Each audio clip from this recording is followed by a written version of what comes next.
मेरी 23 इयर्स के प्रैक्टिस में मैंने हमेशा ही देखा हुआ है कि ख़ास करके अस्थमा, बच्चों में अगर अस्थमा है और उसको अगर मैंने माँ बाप को मैं कहती हूँ कि इसका दूध जो है बंद कर दो या कम कर दो,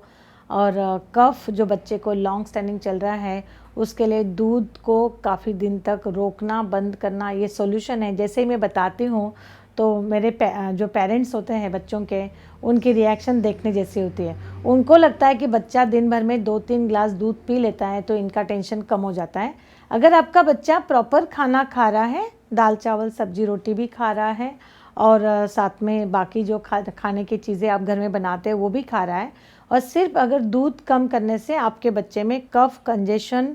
कम हो जाएगा, ऐसा अगर हम आयुर्वेदिक पॉइंट ऑफ व्यू कहते हैं, तो करके देखने में हर्ज नहीं होता है। हालांकि कई रिसर्च आप देखेंगे कि जिन्होंने कहा हुआ है कि डेयरी प्रोडक्ट्स और एस्थमा का कोई कनेक्शन नहीं है, लेकिन आयुर्वेदिक पॉइंट ऑफ व्यू हम बहुत ही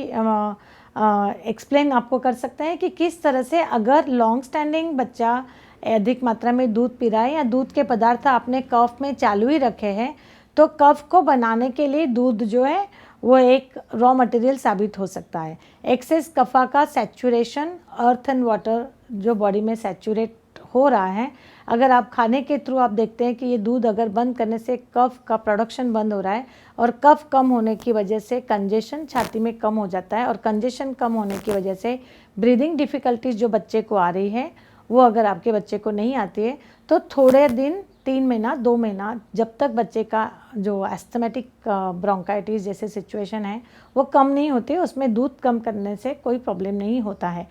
और ख़ास करके जब आप आयुर्वेदिक डॉक्टर के पास अस्थमा का इलाज करने जाते हो तो हम पहले तो देखते हैं कि अगर आपका बच्चे को कफ है, कंजेशन है और मतलब प्रोडक्टिव कफ है, तो ख़ास करके वहाँ पे दूध को हम परहेज़ करने को कहते हैं, क्योंकि सभी जो आयुर्वेदिक दवाइयाँ हम देते हैं वो कफ को लिक्विफाई करने के लिए देते हैं। तो एक्सेस कफा प्रोडक्शन अगर दूध से होता है तो दूध को बंद करना कोई बड़ी बात नहीं होती है। जस्ट मेक श्योर कि आपका बच्चा अच्छी तरह से